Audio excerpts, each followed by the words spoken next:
E nós vamos fazer contato com o professor da Universidade Federal do ABC, Vitor Marchetti. Bom dia, Vitor. Bom dia, Glauco. Prazer estar aqui contigo. Prazer é nosso.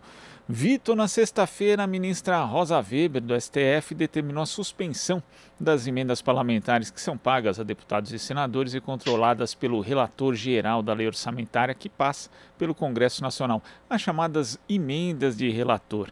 De que forma essa decisão pode afetar o modus operandi que o governo vem adotando sempre às vésperas de votações importantes para garantir a aprovação dos textos que são do seu interesse, Vitor?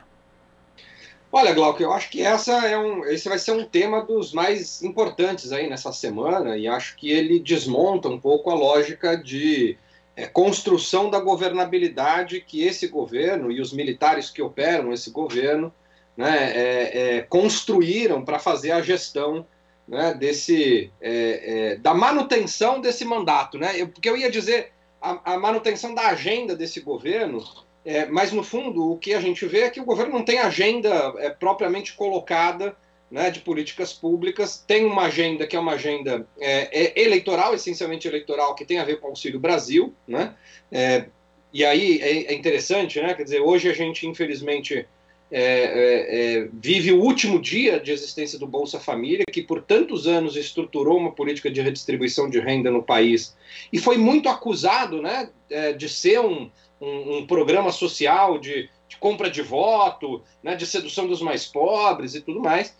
E hoje, às vésperas de um novo auxílio, né, do desmonte do Bolsa Família, está muito claro, né, inclusive aí na grande imprensa, né, surgem aí diagnósticos de que, de fato, a gente estava diante de um dos programas mais importantes da história do país, né, do ponto de vista de enfrentamento da pobreza, de redistribuição de renda, e sendo substituído por um auxílio claramente eleitoreiro, né? E claramente eleitoreiro porque ele desmonta todos os princípios básicos do Bolsa Família, do cadastro único, né, do financiamento do programa, né? E eu estou dizendo isso porque tudo passa um pouco por essa lógica de não ter uma agenda, o governo não tem uma agenda clara, né? E aí você vai tendo atores específicos que conseguem avançar com as suas agendas, então agendas de privatização, agendas de desmonte de certas políticas, tal, mas que elas têm perspectivas muito limitadas do ponto de vista de políticas públicas para atender grupos muito específicos, né? Isso só é possível, isso só acontece, né, porque você tem no parlamento brasileiro grupos parlamentares que se beneficiam muito, né, da sangria do orçamento público para atender os seus interesses muito específicos, né? Emendas parlamentares sempre fizeram parte da lógica da relação executivo-legislativo, né? Isso é um clássico, isso faz parte da história política do país, as emendas individuais, as emendas de bancada, né? Só que a grande diferença é que isso sempre foi muito transparente, né? Você sabia exatamente quais eram os parlamentares que conquistavam as suas emendas individuais, que faziam a propaganda política de que levaram aqueles recursos para suas bases eleitorais, óbvio, eles usavam isso como capital político, capital eleitoral, isso é natural, né? As emendas de bancada, da mesma forma, né? Emenda de bancada, então você pega a bancada paulista dos deputados petistas, fizeram aí emendas para ensino superior, fizeram emendas para ciência e tecnologia, quer dizer, isso era muito natural, né? E isso era muito comum de acontecer, né? E está dentro da prática ou da lógica de funcionamento do sistema político. O que fugiu completamente da lógica histórica dessa relação executivo-legislativo é o surgimento desse orçamento secreto, né? Que é essa tal de emenda de relator, né, que era ali um instrumento quase administrativo e que virou a peça fundamental do jogo político, né? As estimativas aí são de 16 bilhões de reais, né, destinados a essas emendas, né? 3 bi já estão aí às vésperas de serem executados, né, do ponto de vista de pagamento, né? É a etapa final do orçamento, né? Então o orçamento tem lá diversas etapas, diversas fases do empenho, da reserva orçamentária e tal. 3 bi já estão ali sendo pagos, né? Mas se fala aí, a estimativa é de 16 bilhões de reais. Então imagina o que isso não pode produzir do ponto de vista de atendimento de grupos específicos dentro do parlamento, que serviu de muitas formas como salvaguarda para esse governo, né, que esteve já muito próximo aí muito próximo, assim, vários crimes de responsabilidade que colocaram esse governo muito próximo a um processo de impeachment, né, o mais recente no pós-7 de setembro, que esse assunto ganhou um pouco mais de força, mas ficou claro e ficou óbvio que não é de interesse absoluto do Centrão, né, comandado aí pelo Arthur Lira, né, avançar com qualquer forma de impedir o funcionamento desse governo ou de cobrar, né, dos crimes de responsabilidade que esse governo tem cometido ao longo dos últimos anos, não tem o menor interesse, porque esse governo é conveniente para esse grupo. Né? Esse governo é conveniente exatamente porque é um governo que não tem agenda, é um governo que não tem, né, um norte para conduzir as suas ações no parlamento,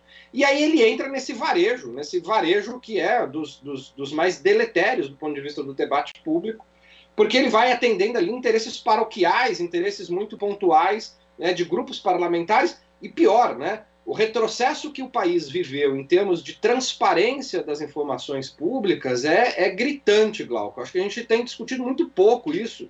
Assim, a quantidade de limitações que o governo fez, do ponto de vista seja da Lei de Acesso à Informação, né, da LAI, mas outras tantas medidas que o governo adotou, né, que acabaram aí com os mecanismos de fiscalização que a sociedade civil tem, né, que os grupos da sociedade civil organizados têm, né, para entender o funcionamento da máquina pública. E esse orçamento secreto, ele é talvez aí a maior expressão disso. Né? Então hoje você tem uma liminar impedindo a execução desse orçamento, inclusive uma cobrança de que sejam divulgado o nome dos parlamentares que estavam sendo beneficiados com essas emendas, e uma interrupção do funcionamento dessa lógica, dessa emenda de relator, tal qual ela está colocada hoje. E isso detona, me parece, o eixo central de funcionamento desse governo. Né? E essa semana nós teremos aí alguns movimentos que me parecem cruciais para esse debate, que desemboca em 22, né? Que desemboca aí nesse xadrez político para as eleições de 22. Que é a decisão do plenário sobre a manutenção ou não dessa liminar, né? Então a decisão do plenário do STF, né, vai acontecer essa semana, muito provavelmente, né, se não tiver aí movimentos outros que tirem esse assunto de debate, mas duvido, né, porque é um assunto urgente.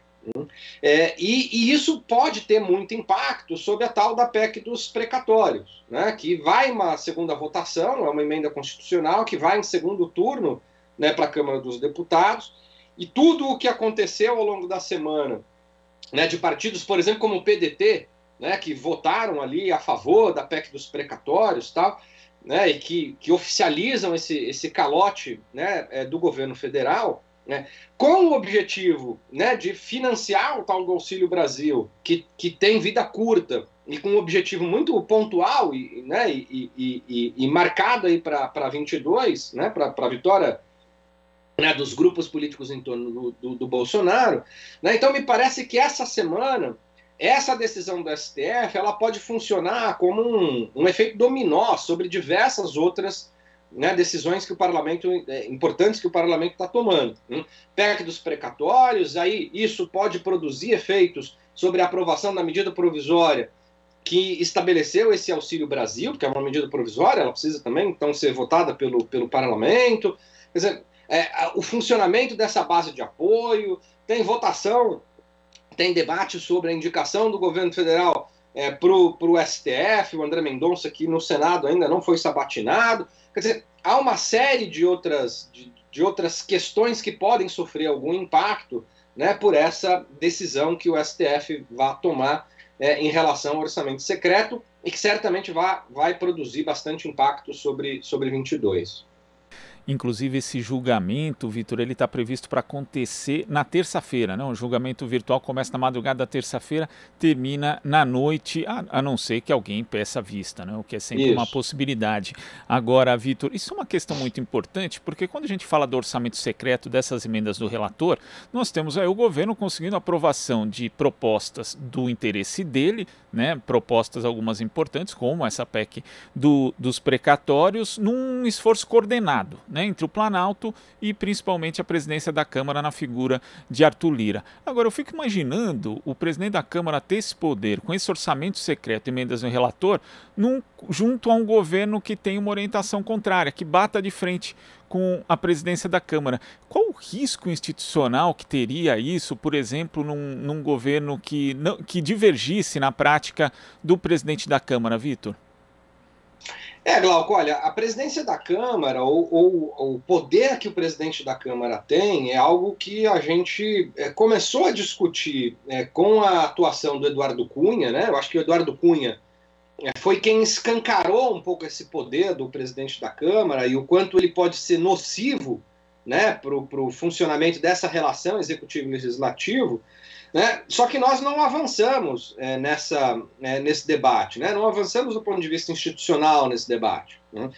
Não é possível que você tenha um presidente de uma casa que tenha poderes o suficiente para alterar toda a lógica de funcionamento do Estado brasileiro, que é isso que está acontecendo, né?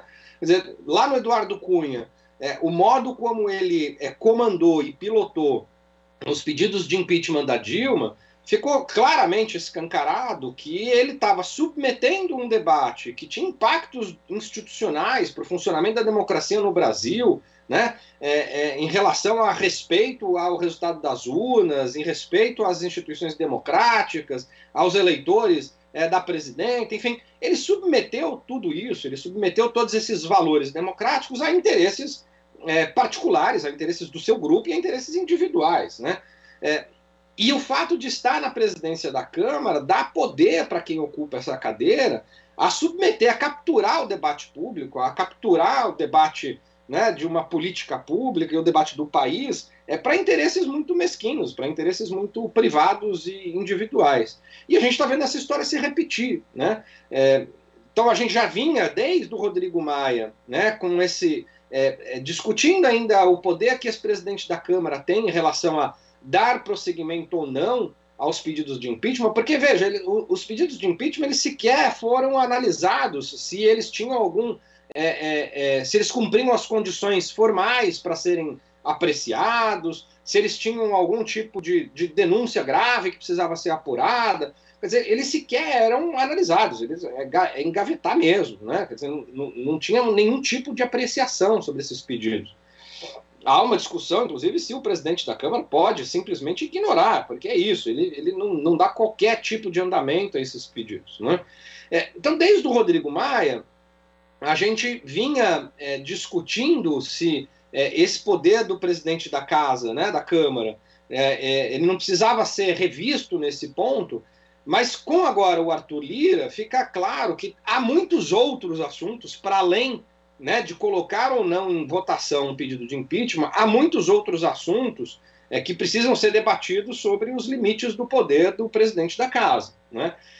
Na formação de comissões, na formação da mesa diretora. Quer dizer, o Arthur Lira talvez seja aí, a gente ainda vai ter que analisar o Arthur Lira do ponto de vista da ciência e da história com mais cuidado, mas talvez você está chamando a atenção de uma coisa aqui, Glauco, que talvez a presidência do Arthur Lira seja o grande caso de estudos, né, sobre o quanto o poder do presidente da Câmara ele é ilimitado e ele dá uma margem de manobras para quem ocupa essa cadeira gigante, muito maior do que a gente imaginava, podendo criar coisas como isso. Quer dizer, você submete 16 bi do orçamento, 16 bilhões, a gente está falando de bilhões de reais, né, a um sistema bastante obscuro, né, porque ninguém sabe para quem está indo esses recursos, quem é, né, o responsável, né, pela apresentação de determinado projeto, como que isso está funcionando. Tem uma planilha secreta, né, que quem faz o manejo dessa planilha secreta é o próprio presidente da casa, e que com isso ele vai se cacifando politicamente. É o coronelismo, né, institucionalizado, né, uma lógica de coronelismo político institucionalizado, né, tornando o presidente de uma casa, das mais importantes no funcionamento da democracia brasileira, como um grande coronel, né, colocando, e coronel no sentido de que captura o debate público para atender os seus interesses privados, para entender os seus interesses de grupo. Então, de fato, assim, A gente tem um problema desde o Eduardo Cunha, isso aparece como uma grande questão, e ela se agrava, né, na gestão do Arthur Lira, né, porque diante de tanta destruição promovida pelo governo federal, tanta destruição produzida pelo presidente da República e os seus ministros, a gente tem um parlamento que é inteiramente instrumentalizado por um determinado grupo, simplesmente porque esse grupo, né, capturou a presidência da casa, né, e com isso captura todo o debate público brasileiro. De fato, a gente tem que, dentre as muitas agendas que a gente vai ter aí no futuro, né, de retomada, de reforma, de reconstrução desse país, me parece que debater o papel do presidente da casa, debater quais são os limites desse poder, né, me parece que tem que estar dentro dessa agenda de reconstrução do país a partir de 22. Agora, nesse quadro, que eu acho que a gente pode até chamar de devastação institucional, representado, por exemplo, por essa questão do orçamento secreto, Vitor, a gente vê os partidos tendo que recorrer ao Judiciário, ao Supremo Tribunal Federal. Já tivemos, por exemplo, também na seara política, a CPI da Covid só sendo instalada justamente por conta de uma decisão do Supremo, né, do ministro Barroso, que no caso ali o presidente do Senado simplesmente não estava cumprindo a lei, aquilo que a Constituição determina, que era a instalação da CPI, sendo ali preenchidos os requisitos mínimos, né? O que a gente verifica, Vitor, é que talvez até também pela candidatura, por outro lado, pelas candidaturas, né, de Sérgio Moro e Deltan Dallagnol, é a politização do judiciário, a judicialização da política cada vez mais como um caminho que eu vejo sem volta. Porque, né, diante desse quadro que a gente tem, os partidos recorrem ao Supremo. Eu não estou nem falando da justeza ou não das decisões, mas simplesmente desse hábito que se criou agora de se recorrer sempre. Isso, o quão ruim é para as instituições brasileiras, para o nosso próprio sistema democrático, isso acontecer, Vitor? Olha, Glauco, sobre esse assunto eu posso falar com muita tranquilidade, né? Eu assim, do ponto de vista acadêmico, nas últimas décadas, eu diria, eu estudei esse fenômeno da judicialização da política, então posso falar isso com alguma propriedade. Nós sempre fomos muito críticos a esse processo de judicialização da política, né? Entendendo que o debate sobre políticas públicas, o debate, né, sobre uma agenda, né, de governo, sobre o funcionamento dessa relação executivo-legislativo, ela precisa se dar no campo da política, num campo em que há transparência, num campo em que há um embate público, em que há atores sujeitos à pressão da sociedade civil organizada. Então sempre fomos muito críticos a um avanço, né, do Poder Judiciário, do Ministério Público, né, do STF, do TSE, né, sobre questões que são questões tipicamente políticas, né, e sempre vimos isso como algo a ser debatido com muita honestidade, né, para que a gente pudesse colocar em parâmetros mais republicanos a atuação, né, desses poderes. A PEC 5, por exemplo, apresentada pelo deputado Paulo Teixeira, que discutia aí a questão do Conselho Nacional do Ministério Público, está nesse contexto, né? E se a gente for voltar atrás aí, a própria, lá no começo do século XXI, né, a própria definição desse controle externo e tal, já era parte desse debate sobre a construção de limites institucionais para a atuação, para o ativismo judicial, né, desses atores que têm prerrogativas e características muito singulares, particulares, né, mas que não podem entrar de cabeça no jogo político, porque muitas vezes podem seguir uma agenda partidária, uma agenda, né, de orientação político-partidária, né, mas utilizando mecanismos e ferramentas do judiciário. Isso a gente dizia lá nos anos 90, começo do século XXI, a gente estava dizendo esse tipo de coisa, e a Lava Jato é a grande, vamos dizer, o grande finale desse processo, né, de judicialização e politização da justiça no Brasil.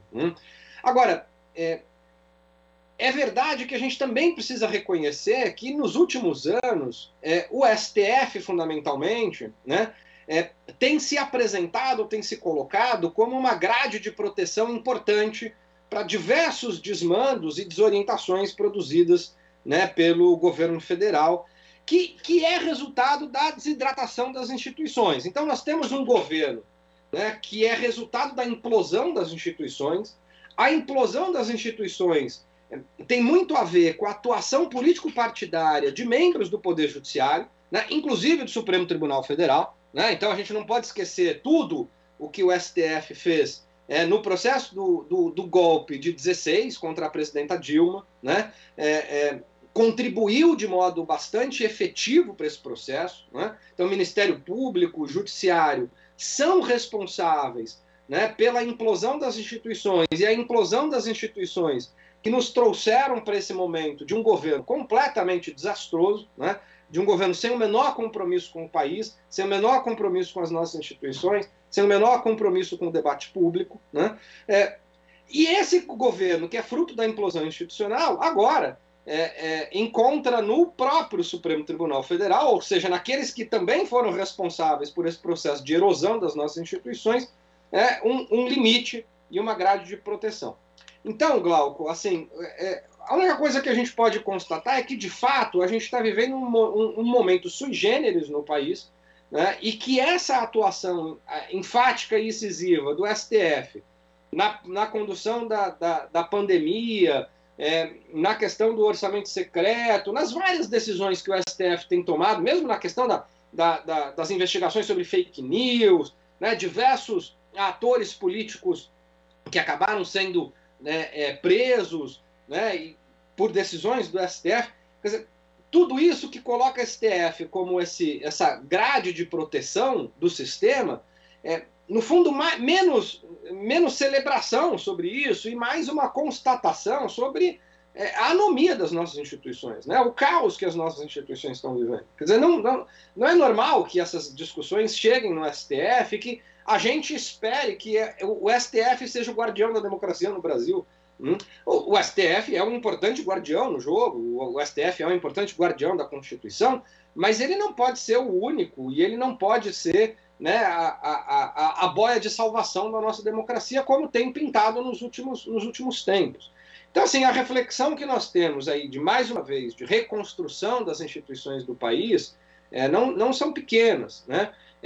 Porque se hoje a gente celebra, né, um judiciário que tem, com seu ativismo, oferecido um contraponto e uma grade de proteção das ações que esse governo militar tem produzido contra a nossa democracia, né, se a gente celebra esse fato, a gente não pode esquecer que é exatamente essa atuação política do judiciário que nos trouxe até esse momento. Né? Então, é um dilema que a gente vai ter que resolver institucionalmente. Né? É mais uma coisa colocada na agenda de reconstrução desse país, e que aí eu não vejo solução simples, porque alguns membros do Poder Judiciário gostaram de brincar de fazer política, e a candidatura do Sérgio Moro, do Dallagnol, são um retrato disso. Né?